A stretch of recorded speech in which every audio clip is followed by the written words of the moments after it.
Bueno, vamos a comenzar con la clase de huesos del miembro superior, en este caso antebrazo y mano. Veamos el antebrazo. Está formado por el cúbito hacia adentro y el radio hacia afuera, como vemos aquí en esta imagen. El radio sería representado por un huesito celeste, mientras que el cúbito el verde. Empezamos por el cúbito. El cúbito es un hueso largo y para su correcta colocación hay que ubicarlo de la siguiente manera, con la parte más voluminosa o su extremidad más voluminosa hacia arriba, su cavidad sigmoidea hacia adelante y su borde cortante hacia afuera. De esta manera vamos a estudiar que este hueso cúbito, como todos los huesos largos, presenta para su estudio un cuerpo y dos extremidades. El cuerpo y la extremidad superior y la extremidad inferior o epífisis superior e inferior. Veamos el cuerpo. El cuerpo tiene forma prismática triangular, presentando tres caras, una anterior, posterior e interna, y tres bordes, anterior, posterior y externo. En esta imagen vemos un corte transversal del antebrazo mirándolo desde abajo. Por lo tanto, al cúbito vamos a describirle las caras que hemos descrito anteriormente. ¿Qué son? Si esta es la parte anterior, esta es la parte posterior, esto es interno y esto es externo, tenemos que esta es la cara anterior del cúbito, esta es la cara interna del cúbito y esta es la cara posterior del cúbito. Con respecto a los bordes, este es el borde anterior, el borde posterior y el borde externo. Veamos la cara anterior. La cara anterior presenta una excavación en los 3/4 superiores donde se inserta el músculo flexor común profundo de los dedos. Es redondeada en el cuarto inferior y se inserta el músculo pronador cuadrado. La cara interna presenta que es lisa y está cubierta en la parte superior por el músculo flexor común profundo de los dedos que viene de la cara anterior, mientras que la parte inferior es subcutánea, es decir, que está en relación con la piel.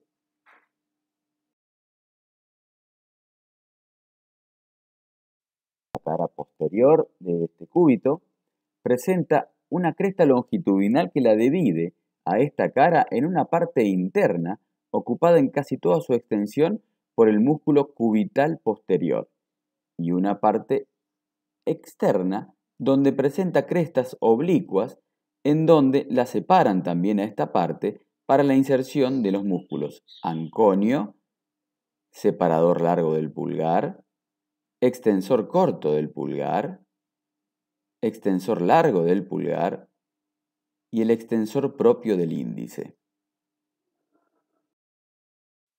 Veamos los bordes.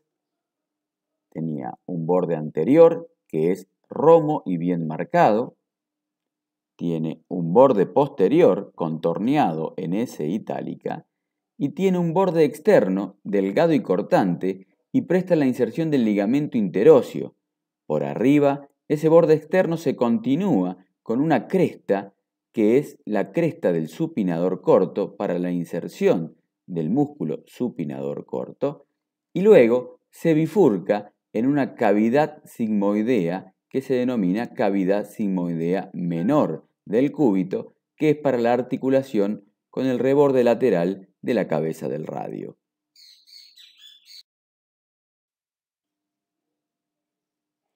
Las extremidades son superior e inferior.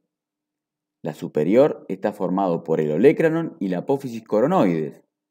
Ahí tenemos al olecranon y la apófisis coronoides.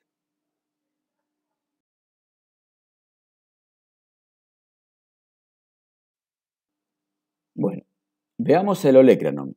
Aquí vemos una vista anterior, una vista posterior y una vista lateral del olecranon o de la extremidad superior del cúbito.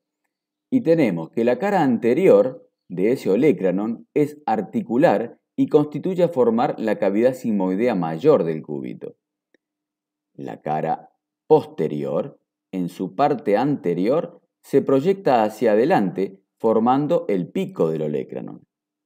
Tenemos una cara o borde lateral interno que es rugosa para la inserción de ligamentos y una cara o borde lateral externo que también es rugosa para inserción de ligamentos. A su vez, presenta una cara inferior o base que se continúa con el resto del hueso. La apófisis coronoide tiene un vértice anterior y una base posterior que forma cuerpo con el resto del hueso, y 4 caras, una superior, inferior, interna y externa. Tenemos la cara superior constituye a formar la cavidad sigmoidea mayor del cúbito, por lo tanto es articular. La cara inferior es rugosa y presta inserción para el músculo braquial anterior. La cara o borde interno presenta el tubérculo coronoideo, donde se inserta el ligamento lateral interno del codo. Y la cara externa o borde externo presenta la cavidad sigmoidea menor para el reborde de la cabeza del radio articular. La base se continúa con el hueso y ese es el vértice de la apófisis coronoides. Veamos la extremidad inferior, formada por una superficie articular esférica llamada cabeza, que se articula con la cavidad sigmoidea del radio y una eminencia cónica que es la apófisis estiloide. Veamos en las imágenes. Acá tenemos una vista lateral externa, una vista anterior y una vista posterior de la extremidad inferior del cúbito. Y ahí tenemos la cabeza o superficie esférica, que se denomina cabeza del cúbito, y la eminencia cónica denominada apófisis estiloides del cúbito. Veamos ahora el hueso radio. Es un hueso largo cuya extremidad más voluminosa se ubica hacia abajo y los canales de esta extremidad hacia atrás con el borde cortante hacia adentro. Es decir, que vamos a tener esta ubicación para poder ubicarlo al hueso radio, es decir, la parte más voluminosa hacia abajo, el borde cortante hacia adentro y la cara de los canales que presenta hacia atrás. Para su estudio, presenta, como todo hueso largo, un cuerpo diáfisis y 2 extremidades, superior e inferior, o epífisis. Veamos el cuerpo. El cuerpo tiene forma prismática triangular, por lo que se le describen 3 caras y 3 bordes. Si tenemos en este corte transversal del antebrazo mirándolo hacia abajo, tenemos que las caras son anterior, posterior y externa, y en este corte vemos, si esta es la parte anterior, esto es posterior, interno y esto es externo, vamos a tener que el radio presenta, esta es la cara anterior, esta es la cara posterior del radio, y esta es la cara externa del radio. Los bordes son anterior, posterior e interno, por lo tanto, en esta imagen, este es el borde anterior del radio, es el borde posterior y este es el borde interno del radio. La cara anterior se extiende desde la tuberosidad bicipital hasta la extremidad inferior. Esa es la tuberosidad bicipital y presenta un agujero nutricio y en los 2 tercios superiores se inserta el flexor largo propio del pulgar, mientras que en el tercio inferior se inserta el pronador cuadrado. Más hacia abajo, en la cara externa, es convexa y presenta rugosidades para el pronador redondo. Veamos la cara posterior. Presenta en la parte superior, es redondeada y está cubierta por el músculo supinador corto. Es excavada en la parte media y presenta la inserción del abductor largo y extensor corto del pulgar.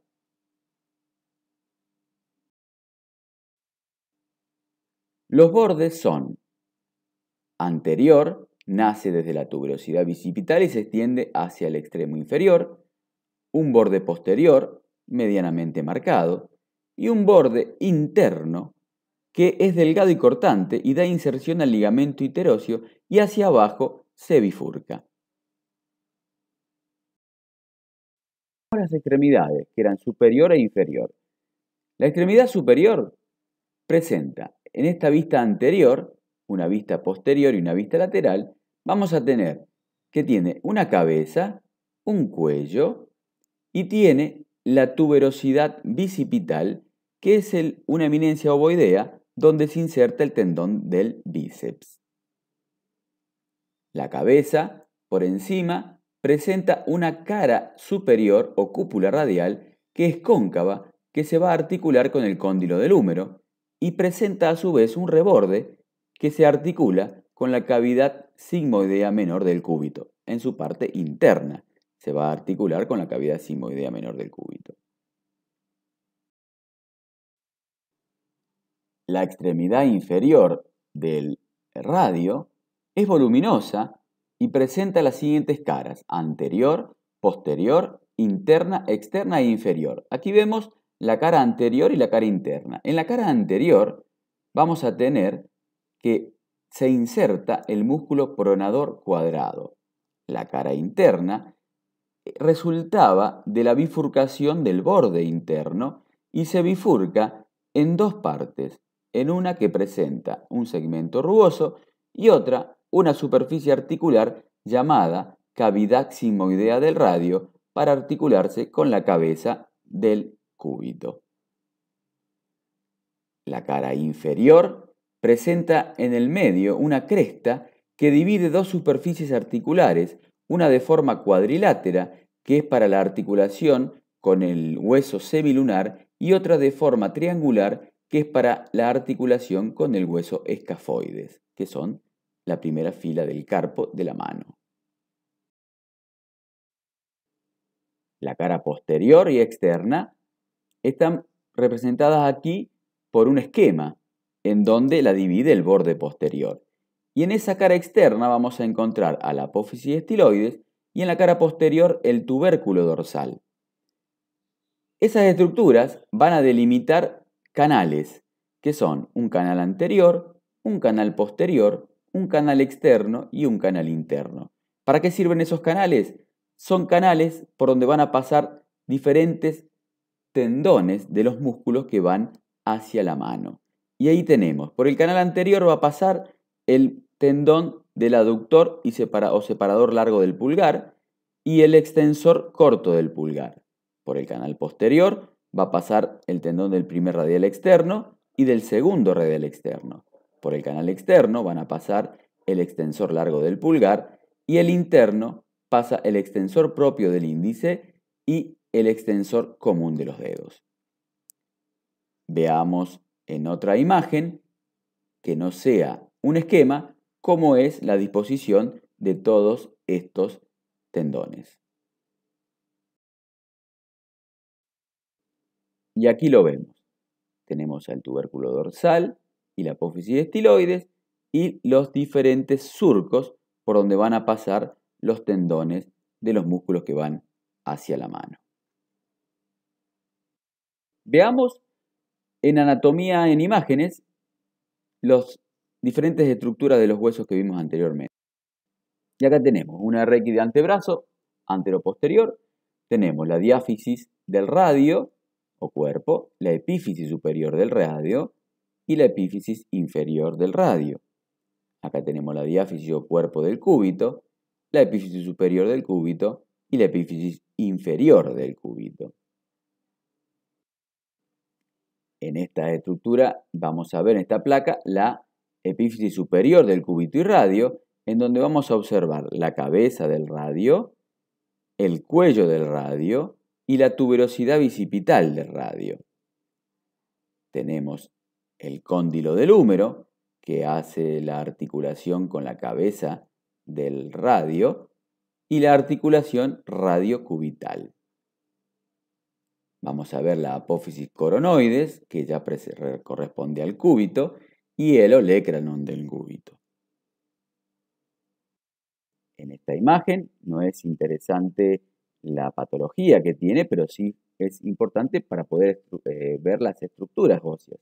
Que en este caso tenemos la apófisis coronoides, el olecranon, el pico del olecranon, la cavidad sigmoidea mayor del cúbito,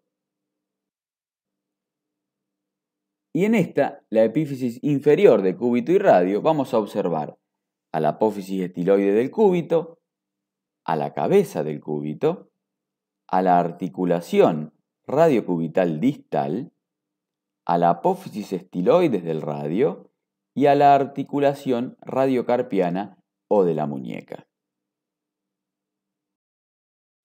Veamos ahora los huesos de la mano. Está formado por 3 grupos óseos, el carpo, metacarpo y las falanges. Está compuesta entonces por 27 huesos. Bueno, veamos los huesos del carpo. Son 8 y se disponen en 2 filas de 4 cada una. Si vemos esta imagen, que es una vista posterior de la mano izquierda, esos son los huesos del carpo que están dispuestos en una primera fila y en una segunda fila. Esos huesos del carpo son irregulares, de forma cuboidea, por lo que presentan 6 caras, de las cuales las anteriores y posteriores son rugosas y están en contacto con las partes blandas de la palma y del dorso de la mano, mientras que el resto de las caras son articulares a excepción de los huesos de los extremos. La memotecnia para saber cuáles son esos huesos del carpo es la siguiente. Para la primera fila tenemos que acordarnos de esta señora pide pisa, ya que esta corresponde al escafoides, señora al semilunar, pide piramidal y pisa al pisiforme. Y veamos dónde se ubican esos huesos de la primera fila. Ahí tenemos el escafoides, el semilunar, el piramidal y el pisiforme. Los de la segunda fila traten de traer pedazos grandes y ganchosos, en donde traten, corresponde al trapecio, traer al trapezoide, grandes al grande y ganchoso al ganchoso. Y ahí vemos cómo se van a disponer estos en la segunda fila del carpo. Ahí tenemos el trapecio, al trapezoide, al grande y al ganchoso. Con respecto a los metacarpianos, son 5 y forman el esqueleto de la mano y se denominan de afuera a adentro en primer metacarpiano, segundo metacarpiano, tercero, cuarto y quinto metacarpiano. Empezando siempre del primer metacarpiano, que es del hueso del dedo pulgar. Las falanges, todos los dedos a excepción del pulgar tienen 3 falanges que se llaman la primera falange, tenemos segunda falange o falangina y tercera falange o falangeta. Como verán, el pulgar solo tiene primera y tercera falange. Veamos ahora anatomía en imágenes. Ahí tenemos. Los huesos del carpo, tenemos el escafoides, el semilunar, el piramidal y el pisiforme, el trapecio, el trapezoide, el grande y el ganchoso. Esos son la primera y segunda fila del carpo. El metacarpiano, decíamos que de afuera hacia adentro se enumeraban en forma de 1, primer metacarpiano, segundo metacarpiano, tercero, cuarto y quinto metacarpiano, y son los que formaban la palma de la mano. Entonces, el primer metacarpiano correspondería al hueso que va a formar luego al pulgar. Después sigue el índice, el mayor, el anular y el meñique. 1 a 5. Las falanges, habíamos dicho que todos los huesos tenían 3 falanges, donde se denominaba primera falange, segunda falange o falangina y tercera falange o falangeta, a excepción del pulgar, que solo tiene la primera y la tercera falange. Entonces, tenemos primera falange, en todos los huesos, hay un hueso fracturado ahí, la primera falange del hueso anular está fracturado, pero no interesa esto ahora. Tenemos la segunda falange y la tercera falange o falangeta, que ahí la tenemos en el pulgar y en el resto de los huesos. Además podemos observar aquí la articulación carpo-metacarpiana, la articulación metacarpofalángica y la articulación interfalángica. Muy bien, de esta manera hemos terminado con la clase de hueso del miembro superior, antebrazo y mano. Muchas gracias por su atención.